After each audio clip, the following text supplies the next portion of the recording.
जय श्री कृष्णा। आर्यव्रत की कहानियों में आपका स्वागत है। आज मैं आपको सुनाने जा रही हूँ बृहस्पतिवार की व्रत कथा। तो चलिए शुरू करते हैं। प्राचीन काल में एक राजा राज्य करते थे। वे बड़े प्रतापी तथा दानी थे। वे प्रतिदिन मंदिर में दर्शन करते तथा गुरु ब्राह्मण की सेवा किया करते थे। उनके दरवाजे पर से कोई निराश नहीं जाता था। वह हर गुरुवार का व्रत तथा पूजन करते थे और दिन गरीब की सहायता करते, किंतु यह बातें उनकी रानी को अच्छी नहीं लगती थी। वह न व्रत करती न किसी को पाई तक दान देती थी। हाँ, राजा से ऐसा करने को मना अवश्य करती थी। एक दिन की बात है, राजा शिकार खेलने जंगल में गए। घर पर रानी और उसकी दासी थी। उस समय देवगुरु बृहस्पति जी साधु का रूप धारण कर उस राजा के दरवाजे पर भिक्षा मांगने गए तो रानी कहने लगी, हे साधु महाराज, मैं इस दान और पुण्य से बहुत तंग आ गई हूँ। मुझसे तो घर का ही कार्य समाप्त नहीं होता। इस काम के लिए तो मेरे पति देव ही बहुत है। अब आप इस प्रकार की कृपा करें कि यह सब दान आदि नष्ट हो जावे तथा मैं सुख से सो सकूं। साधु बोले, हे देवी, तू बड़ी विचित्र है। संतान धन से कोई दुखी नहीं होता, इसको सभी चाहते हैं। पापी भी पुत्र एवं धन की इच्छा करता है। और अगर आपके पास धन है तो भूखे मनुष्यों को भोजन एवं पानी की प्याऊ लगवाओ। ब्राह्मणों को दान दो। धर्मशाला, कुआं, तालाब, बावड़ी, बाग बगीचा आदि का निर्माण कराओ। निर्धन मनुष्य की कुंवारी कन्याओं का विवाह करवाओ और अनेकों आदि धर्म कार्य है। इस प्रकार से करने से तुम्हारा कुल और तुम्हारा नाम लोक प्रसिद्ध होकर अंत में स्वर्ग की प्राप्ति होगी। किंतु वह रानी इन बातों से खुश न हुई। वह बोली, महाराज, मुझे ऐसे धन की आवश्यकता नहीं जिसका मैं और अन्य मनुष्यों को दान दूं तथा जिसको रखने उठाने में मेरा सब समय बर्बाद हो। साधु ने कहा, हे देवी, यदि तुम्हारी ऐसी ही इच्छा है तो मैं तुम्हें कहता हूँ वैसा ही करो। बृहस्पतिवार के दिन घर को पोत कर अपने शीर के बालों को धोते हुए स्नान करना। राजा से कहना वह हजामत बनवाए। भोजन में मांस मदिरा आदि खावे। कपड़े धोबी को धुलाने को दे। इस प्रकार 7 गुरुवार तक ही तुम्हारा सब धन नष्ट हो जाएगा। ऐसा कहकर साधु चले गए। रानी ने साधु के बताए वचन के अनुसार वैसा ही किया और 3 बृहस्पतिवार बीतते ही उनका संपूर्ण धन नष्ट हो गया। भोजन के लिए वे दोनों समय भूखे तरसने लगे और संसार के सभी रोगों से गिर गए। तब राजा ने रानी से कहा, तुम यहीं पर रहो, मैं दूसरे देश को जाता हूँ, क्योंकि यहाँ पर मुझे सभी जानते हैं, इसलिए कोई कार्य भी नहीं कर सकता। ऐसा कहकर राजा परदेश चले गए। वहां जंगल से लकड़ी काट शहर में बेचकर जीवन व्यतीत करने लगा।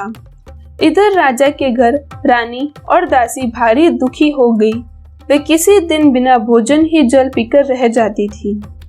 एक बार जब रानी और दासी को साथ रोज बिना भोजन के व्यतीत हो गए, तब रानी ने अपनी दासी से कहा, हे दासी, यहाँ पास में एक नगर में मेरी बहन रहती है। वह बड़ी धनवान है, तो उसके पास जा और वहां से 5 शेर बेजर मांग कर ला दे, जिससे कुछ समय के लिए गुजारा हो जावे। रानी की आज्ञा मानकर दासी उसकी बहन के पास गई। रानी की बहन उस समय पूजा कर रही थी। उस रोज बृहस्पतिवार का दिन था।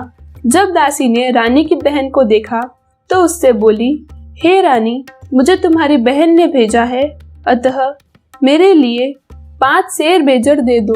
दासी के अनेक बार कहने पर भी रानी ने कुछ उत्तर न दिया, क्योंकि वह उसका समय बृहस्पतिवार के व्रत की कथा सुन रही थी। जब दासी को उत्तर नहीं मिला तब वह बहुत दुखी हुई तथा क्रोध भी आया और लौटकर अपने गांव में रानी के पास आकर बोली, हे रानी, तुम्हारी बहन छोटे मनुष्य से बात नहीं करती है। जब मैंने उसे बार बार कहा तो उसने किसी प्रकार का उत्तर नहीं दिया। मैं लौटकर चली आई। रानी बोली, हे दासी, इसमें उसका कोई दोष नहीं है। जब बुरे दिन आते हैं तो कोई सहारा नहीं देता। अच्छे और बुरे का पता आपत्ति काल में ही लगता है। जैसे ईश्वर की इच्छा हो वैसा ही होगा। यह सब हमारे भाग्य का दोष है। उधर उस रानी ने देखा कि मेरी बहन की दासी आई थी, पर मैं उसे नहीं बोली। इससे वह बहुत दुखी हुई। यह सोचकर कथा को सुन भगवान का पूजन समाप्त कर वह अपनी बहन के घर चली गई। वहाँ अपनी बहन से कहने लगी कि हे बहन, मैं बृहस्पतिवार का व्रत कर रही थी, तुम्हारी दासी आई, परंतु जब तक कथा होती है तब तक बहन न तो उठते हैं और न बोलते हैं, इसलिए मैं बोली नहीं। कहो दासी क्यों आई थी? रानी बोली, बहन, हमारे यहाँ खाना नहीं था, इसलिए मैंने दासी को तुम्हारे पास 5 सेर बेजोड़ लेने को भेजा था। रानी बोली, देखो, बृहस्पति भगवान सबके मनोकामना पूर्ण करते हैं। देखो, शायद तुम्हारे घर में नाज रखा हो। इस प्रकार बहन के वचन जब रानी ने सुने तो वह घर के अंदर गई और वहां उसे एक गड़ा बेजोड़ का भरा मिल गया। जब तो रानी और दासी बहुत ही प्रसन्न हुई, तब दासी कहने लगी, हे रानी, देखो, वैसे हमको जब भोजन नहीं मिलता तो हम रोज ही व्रत करते हैं। अगर इनसे व्रत की विधि और कथा पूछ ली जावे तो उसे हम भी करेंगे। तब उस रानी ने अपनी बहन से पूछा, हे बहन, बृहस्पतिवार के व्रत की कहानी क्या है और यह व्रत कैसे करना चाहिए? तब उसने कहा, हे बहन, गुरु के व्रत में चना की दाल, गुड़, मनुका से विष्णु भगवान का केला के जड़ से पूजन करें तथा दीपक जलावे, पीला भोजन करें, कथा सुने। ऐसा करने से गुरु भगवान प्रसन्न हो अन्न, धन, पुत्र, परिवार देते हैं और सभी मनोकामना पूर्ण करते हैं। तब रानी और दासी दोनों ने निश्चय किया कि हम भी बृहस्पति भगवान का पूजन अवश्य करेंगे। 7 रोज बाद जब बृहस्पतिवार आया तो उन्होंने व्रत रखा। दासी गुड़साल में जाकर चना व गुड़ बिन लाई और उसकी दाल से केले की जड़ के सहित विष्णु भगवान का पूजन किया, किंतु पीला भोजन कहाँ से आवे विचार कर बड़ी दुखी हुई। किंतु उनके व्रत से गुरु भगवान प्रसन्न हो 2 थालों में सुंदर पीला भोजन लेकर आए और दासी को लाकर बोले, हे दासी, यह तुम्हारे और रानी के लिए भोजन है, तुम दोनों इसी भोजन को करना। दासी भोजन को पाकर बड़ी प्रसन्न होकर रानी से बोली, रानी जी, भोजन कर लो। रानी को इस विषय में कुछ पता नहीं था, इसलिए वह बोली, अरे दासी, तू ही भोजन कर, क्योंकि तू हमारी व्यर्थ में हंसी उड़ाती है।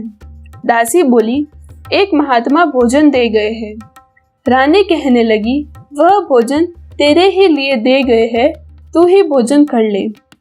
दासी ने कहा, वह महात्मा हम दोनों को 2 थाली में भोजन दे गए हैं, इसीलिए हम और तुम दोनों ही साथ साथ भोजन करेंगे। इस प्रकार रानी और बांदी दोनों ने गुरु भगवान को नमस्कार करके भोजन किया। अब तो वह हर बृहस्पतिवार को गुरु भगवान का व्रत और विष्णु भगवान का पूजन करने लगी।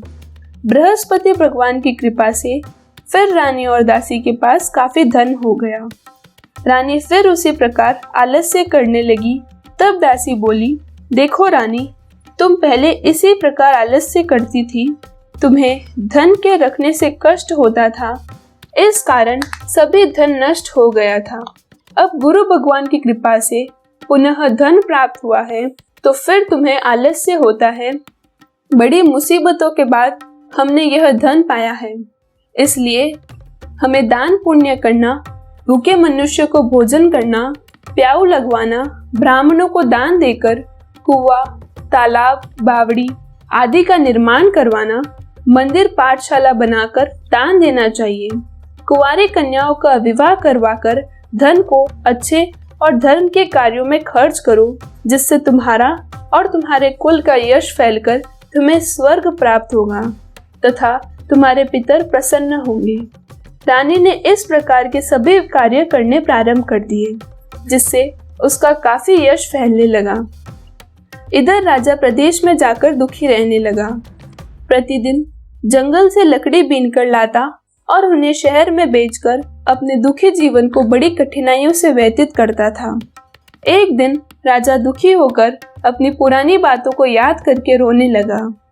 तब उस जंगल में से बृहस्पति देव एक साधु का रूप धारण कर आ गए और राजा के पास आकर बोले, हे लकड़हारे, तुम इस सुनसान जंगल में किस चिंता में बैठे हो, मुझको बतलाओ। यह सुनकर राजा के नेत्रों में पानी भर आया और साधु की वंदना कर बोले, हे प्रभु, आप सब कुछ जानने वाले हो। इतना कह साधु को अपनी संपूर्ण कथा बतला दी। महात्मा स्वभाव से ही दयालु होते हैं। बोले, हे राजा, तुम्हारी स्त्री ने बृहस्पति देव का अपराध किया था, जिस कारण तुम्हारी यह दशा हुई है। तुम अब किसी प्रकार की चिंता मत करो, भगवान तुम्हें पहले से अधिक धनवान करेंगे।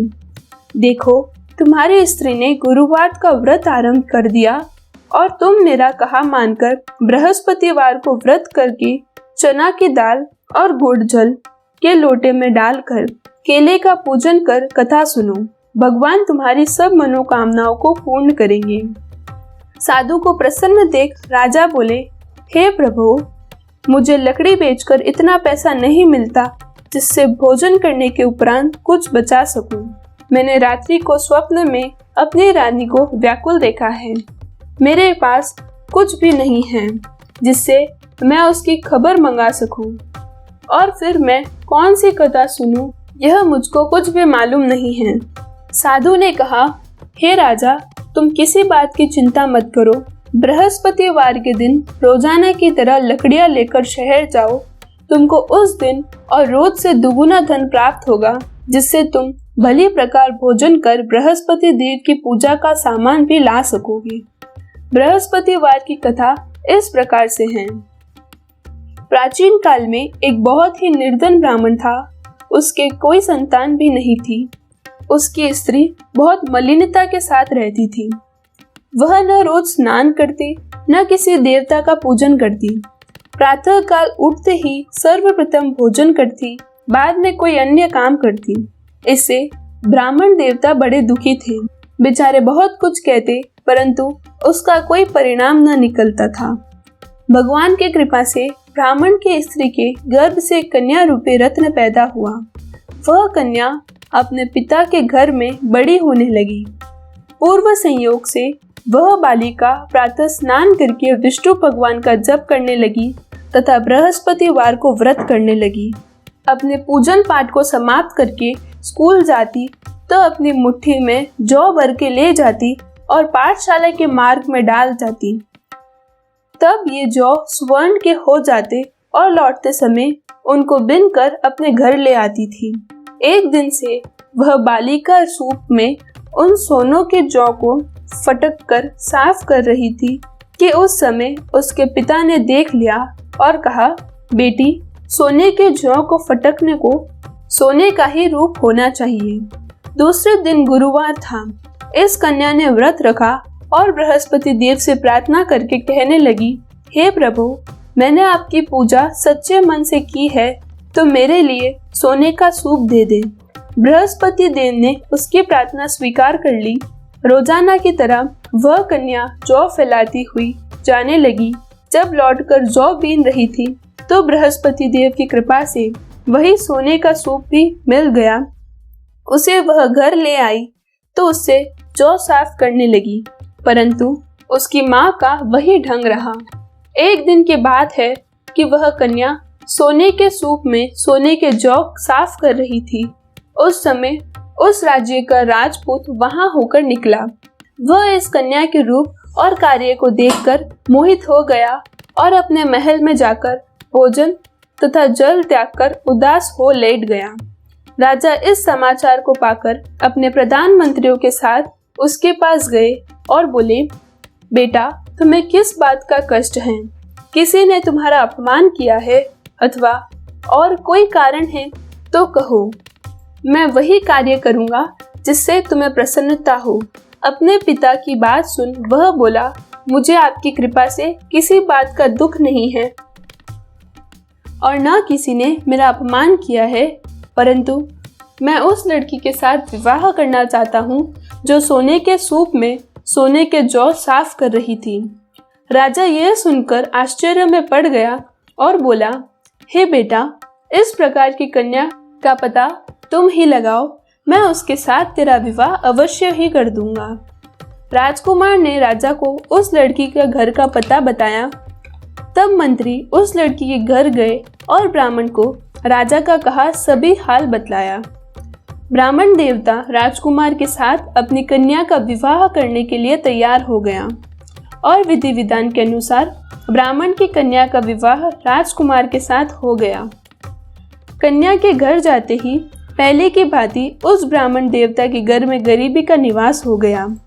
जब भोजन के लिए भी अन्न बड़ी मुश्किल से प्राप्त होने लगा। एक दिन वह बहुत दुखी होकर ब्राह्मण देवता अपनी पुत्री के पास गए। बेटी ने पिता को दुख अवस्था में देखा और उनसे अपनी माँ का कुशल हाल पूछा। तब ब्राह्मण ने सभी हाल कहा। कन्या ने बहुत सा धन देकर अपने पिता को विदा किया। इस प्रकार उस ब्राह्मण का कुछ समय सुखपूर्वक व्यतीत हो गया, किंतु कुछ दिन बाद फिर वही हाल हो गया। ब्राह्मण फिर अपनी कन्या के यहाँ गया और सभी हाल कहा तो लड़की बोली, हे पिता, आप माताजी को यहाँ लिवा लाओ, मैं उनसे सभी बात ठीक ठीक कर दूंगी। पुत्री की सलाह मानकर वह ब्राह्मण देवता अपने स्त्री को लेकर वहां पहुंचा तो पुत्री अपने माँ को समझाने लगी, हे माँ, तुम प्रातः काल उठा करो, प्रथम स्नानादि करके विष्णु की पूजा किया करो तो सब दरिद्रता नष्ट हो जाएगी। परंतु उसकी माँ ने एक भी बात न मानी और प्रातः काल उठकर अपनी पुत्री के बच्चों को जूठन को उठाकर खा लेती थी और जब पुत्री पूजन आदि के लिए कहती तो वह कह देती, मैंने तो खाना खा लिया। एक दिन यह सुनकर उसकी पुत्री को बहुत गुस्सा आया और वह एक रात उसे कोठरी में से सभी सामान निकालकर उस ब्राह्मणी को उसमें बंद कर दिया। प्रातः काल होते ही उसे उसमें से निकाला और स्नान आदि करा के पाठ करवाया तो उस ब्राह्मणी की बुद्धि ठीक हो गई। फिर तो पूजन तथा हर बृहस्पतिवार को वह व्रत रखने लगी। अब तो व्रत के प्रभाव से वह ब्राह्मणी बहुत धनवान व पुत्रवान हो गई और अंत में वह स्वर्ग के लिए गई तथा वह ब्राह्मण भी सुख भोग कर स्वर्ग को चला गया। इस प्रकार कथा कहकर वह साधु देवता वहां लोप हो गए। धीरे धीरे समय व्यतीत होने पर बृहस्पतिवार का दिन आया। राजा जंगल से लकड़ी काटकर बेचने गया तो उस दिन और दिन से अधिक पैसा मिला। राजा ने चना, गुड़ आदि लाकर गुरुवार का व्रत किया और उस दिन से उसकी सब कठिनाइयां दूर होने लगी। परंतु जब दोबारा गुरुवार का दिन आया तो राजा बृहस्पतिवार का व्रत करना भूल गया। इस कारण बृहस्पति भगवान नाराज हो गए। संयोग से तभी उस नगर के राजा ने विशाल यज्ञ का आयोजन किया तथा शहर में यह घोषणा करा दी कि कोई भी मनुष्य अपने घर भोजन न बनावे न अग्नि जलावे, सभी जनता मेरे यहाँ भोजन करने आवे। जो इस आज्ञा को न मानेगा उसके लिए फांसी की सजा दी जाएगी। इस प्रकार की घोषणा संपूर्ण नगर में करवा दी। राजा की आज्ञानुसार शहर के सभी लोग भोजन करने गए, लेकिन लकड़हारा कुछ देर से पहुंचा, इसलिए राजा अपने हाथ अपने साथ महल में लिवाकर ले गए और ले जाकर उसे भोजन करा रहे थे तो रानी की दृष्टि उस खुंडी पर पड़ी जिस पर उसका हार लटका हुआ था और वहां पर दिखाई नहीं दिया। रानी ने निश्चय किया कि मेरा हार इस मनुष्य ने चुरा लिया। उसी समय पुलिस को बुलवाकर उसको जेल खाने में डलवा दिया। जब राजा जेल खाने में पड़ गया और बड़ा दुखी होकर विचार करने लगा कि जाने किस पूर्व जन्म के कर्म से मेरे लिए यह दुख प्राप्त हुआ है, और उसी साधु को याद करने लगा जो कि जंगल में मिला था। उसी समय तत्काल बृहस्पति जी साधु के रूप में प्रकट हो गए और उसकी दशा देखकर कहने लगे कि अरे मूर्ख, तूने बृहस्पति देवता की कथा नहीं करी, इस कारण तेरे लिए दुख प्राप्त हुआ है। अब चिंता मत कर, बृहस्पतिवार के दिन जैन खाने के दरवाजे पर 4 पैसा पेड़े मिलेंगे, उनसे तो बृहस्पति देव का पूजन करना, तेरे सभी कष्ट दूर हो जाएंगे। बृहस्पतिवार के दिन उसे 4 पैसा मिले। राजा ने कथा की तो उसी रात्रि को बृहस्पति देव ने उस नगर के राजा को स्वप्न में कहा, हे राजा, तुमने जिस आदमी को जेल खाने में बंद कर दिया है वह निर्दोष है, उसे छोड़ दो। रानी का हार उसी खूंटी पर लटका हुआ है। अगर तू नहीं छोड़ेगा तो मैं तेरा राज्य नष्ट कर दूंगा। इस प्रकार के रात्रि के स्वप्न को देख राजा प्रातः काल उठा और खूंटी पर हार को देखकर लकड़हारे को बुलाकर क्षमा मांगी तथा राजा के योग्य सुंदर वस्त्र आभूषण देकर विदा किया तथा गुरुदेव की आज्ञा के अनुसार राजा परदेश में बृहस्पतिवार का व्रत करते हुए आनंद पूर्वक रहने लगा। अब एक दिन रानी और दासी विचार करने लगी कि न जाने राजा किस प्रकार से हैं। उनकी कोई खबर ही नहीं मिली तो गुरु भगवान की उन्होंने प्रार्थना की। भगवान ने रात्रि में राजा से स्वप्न में कहा कि हे राजा, उठ उठ, तेरी रानी तुझको याद करती है, तू अपने देश को चला जा। राजा प्रातः काल उठा और विचार करने लगा, स्त्री जाति खाने और पहनने के संगीन होती है, पर भगवान की आज्ञा मानकर वह अपने नगर के लिए चल दिया। राजा जब नगर के निकट पहुंचा तो उसे बड़ा ही आश्चर्य हुआ। नगर में पहले से अधिक बाग, तालाब और कुएं हैं। बहुत सी धर्मशाला, मंदिर आदि बन गए हैं। राजा ने पूछा, यह किसका बाग और धर्मशाला है?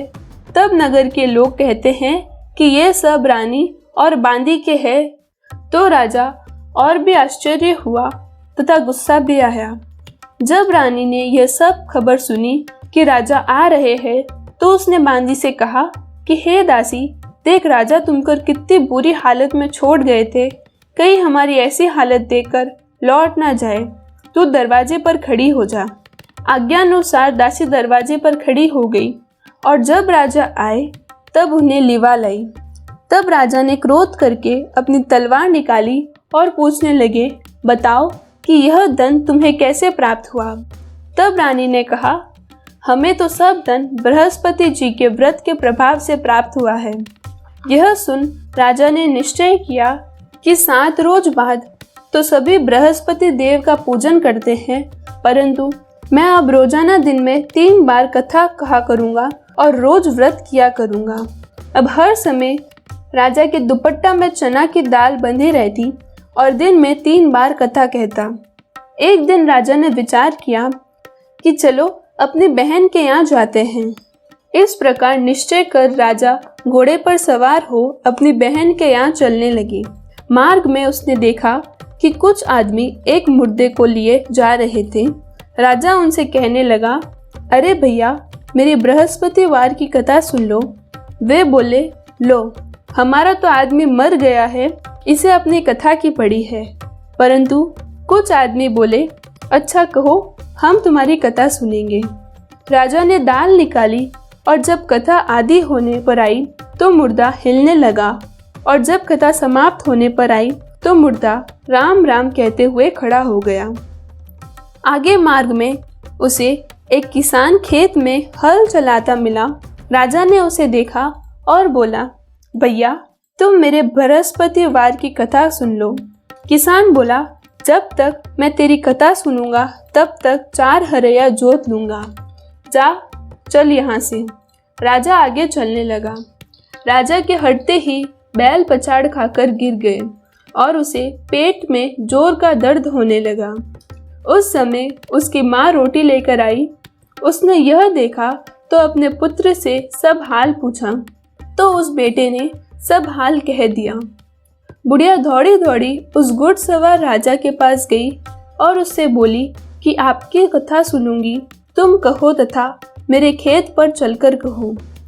राजा ने बुढ़िया के खेत पर कहानी कही, जिससे वे बैल उठकर खड़े हो गए और किसान के पेट का दर्द भी बंद हो गया।